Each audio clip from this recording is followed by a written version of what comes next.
So I thought today that it was time that I show you what I do with some of the seafood that I freeze during the winter or in the fall or at different times of the year. So I am using some of the lobster that you have seen. So if you haven't seen this video on the only way to safely preserve lobster, be sure to go check that out. I am also using the quahaugs that I canned recently, and as well, if you haven't seen that video, be sure to check that one out as well.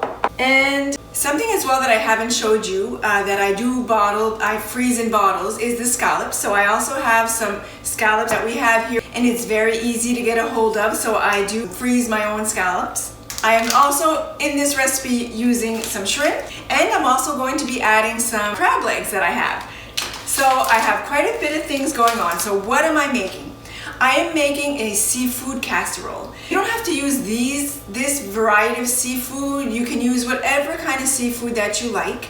You just have to be careful that if you're using stuff like a white fish, like something that's really tender and that's gonna fall apart, to just incorporate that like right at the end when you're almost done, just because you want to see these nice big pieces of seafood fish inside of your casserole. But otherwise, you can mix things up. It's really simple to make. It's just a few basic ingredients. It's really simple. Now, I'm going to also show you, not only are you going to see how I make the casserole, but I'm also going to give you I think it's 3 or 4 different meal ideas that you can actually use this with. The traditional thing that I've always seen when I was young and growing up, and when my mom would make this or I'd see someone else make this, is that they would make this seafood casserole and pour it on top of rice. So you're gonna have to stick around to the end to see what I am going to be making with these seafood casseroles. So now let's get started. The first thing that I need to do is to prep a little bit of this food. So we need to start by chopping and finely dicing 2 cups of celery. And then I need to finely dice and chop up really fine 1 cup of onion. And I need to grate 1 pound of cheese. And then I'll need to cut up all my seafood into nice bite-sized but chunky parts, because when you're eating this seafood casserole, you want to be able to see these pieces of seafood, these nice big chunks of seafood inside your meal. There's some prep work to get done, so let's get that started. After I have 1 more sip of coffee.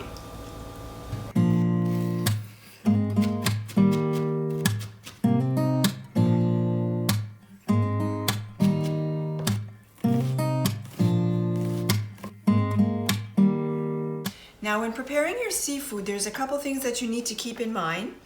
You need about 4 pounds of seafood in total. You want to save the juice from these quahaugs, because you're going to want to be putting this inside of your seafood casserole. Because these are pressure canned, they really break apart really easily. They're really nice and tender. And like I say, I don't want to break them up into too small pieces, because it's nice to see the seafood inside of your casserole.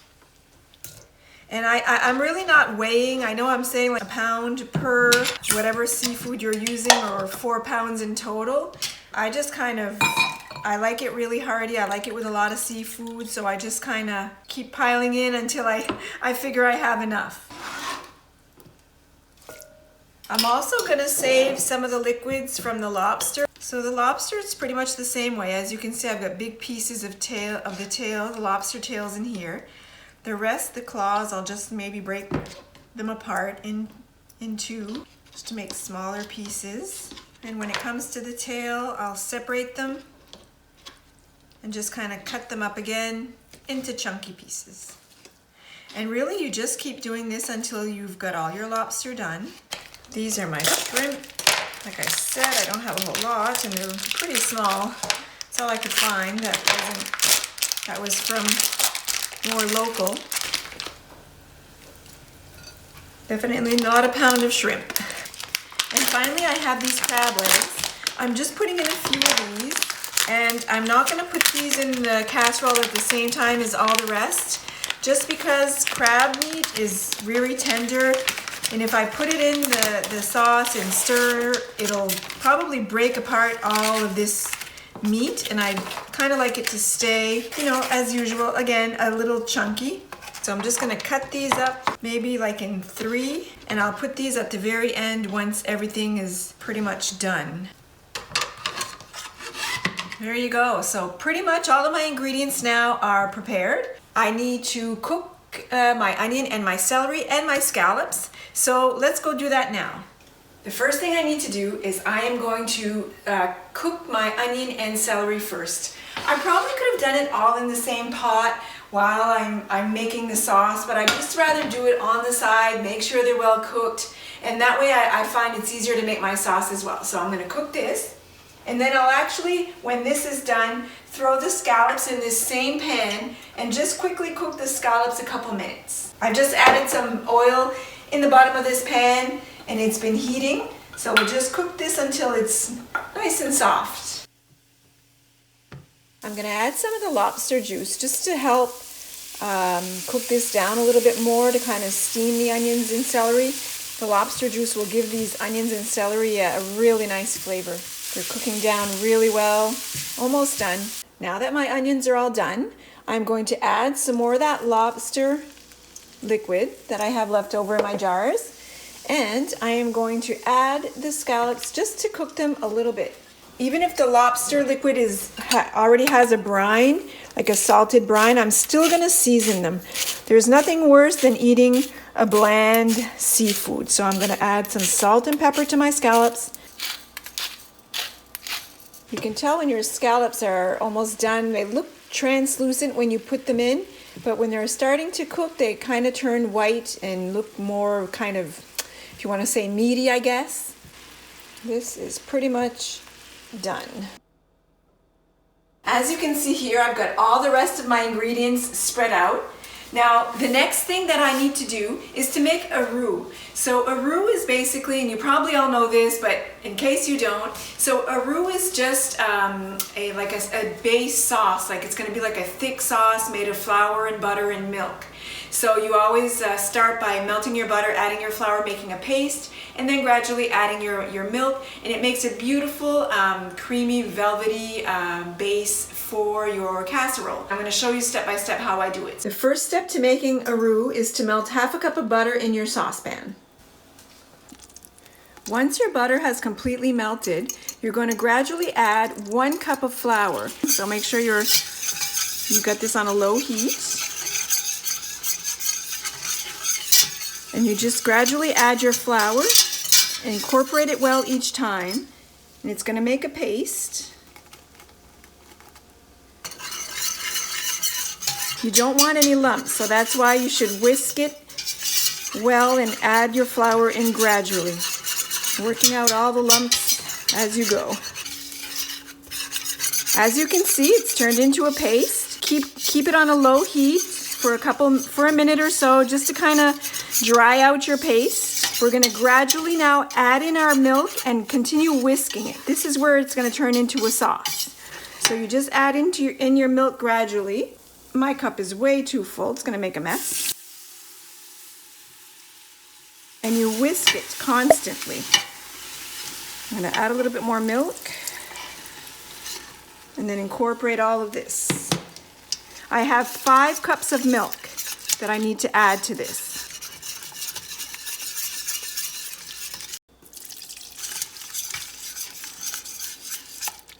I always use a low-fat milk.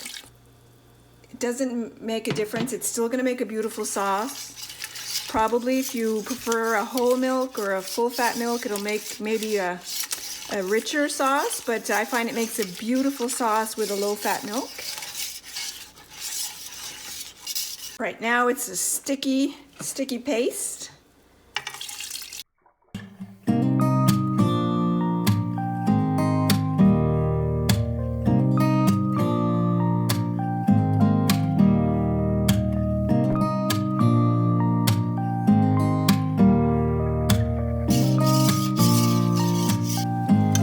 I haven't added all the milk yet. I find that it's getting to a really nice consistency. I probably have like a cup left of milk in my 5 cups of milk, I guess I should say. I'm just going to test it. When it starts to stick to the back of the spoon like that, it means it's going to be a nice thick sauce. So I think I'm going to slow down on the milk. I can always add a little bit more a little later on if I find that the sauce is getting too thick. Plus I want to make sure that I add my quahog juice to this as well. What I'm going to do now is I'm going to add the cheese. I've grated 1 pound of cheddar cheese. I chose like a medium. I didn't take something too strong, but it's really a question of flavor of what you like. And again, you stir this in until your cheese is melted. As you can see, the cheese has really thickened the sauce quite a bit. Cheese is just about all melted and incorporated. What I'm going to do before adding any milk is to add the quahog liquid that I had put aside. There's a piece of lobster in there. May as well go. This is a beautiful sauce. I don't know if you can really see.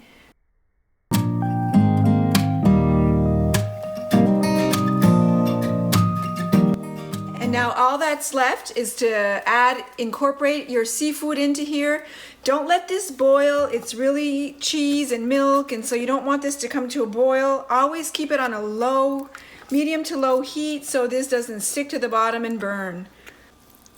So this is the crab, the lobster, and the quahaugs.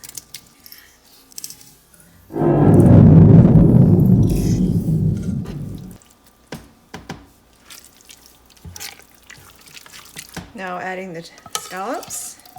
It is a little thick. I am going to add a touch more milk. As I said, I need to taste this to make sure that it has a nice flavor, that it's well salted. So I'm just going to taste the sauce. It's pretty good. And now finally that I have this well seasoned and stirred, I'm just going to finish by adding the crab legs. Give this a gentle stir. And there you go. As promised, recipe ideas to make with this beautiful seafood casserole. So I already told you one. One would be to take this beautiful rich sauce and to just pour it on top of rice and to just have a nice traditional way to eat your seafood casserole. So this is what I do with it. Pizza.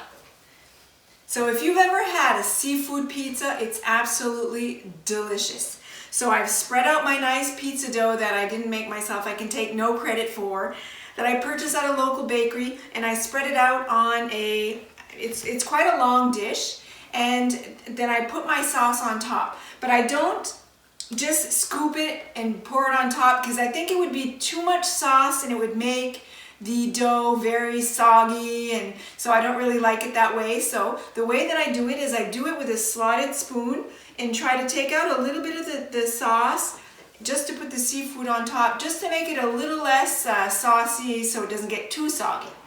All right, so like I said, I just kind of get a little bit of the sauce out and just proceed to spread this on top of the dough. Nice and thick.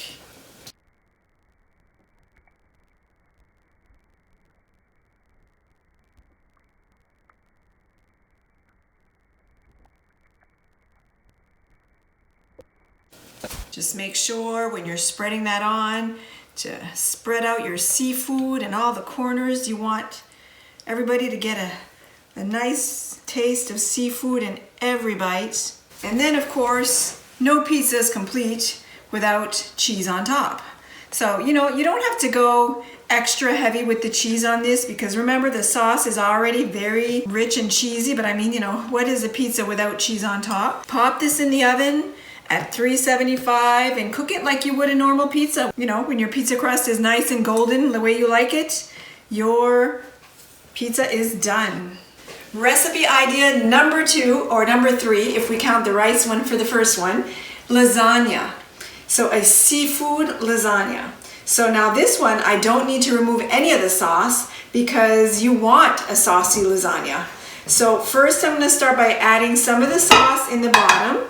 Should have probably not used a slotted spoon, just to make sure that our noodles don't stick to the bottom.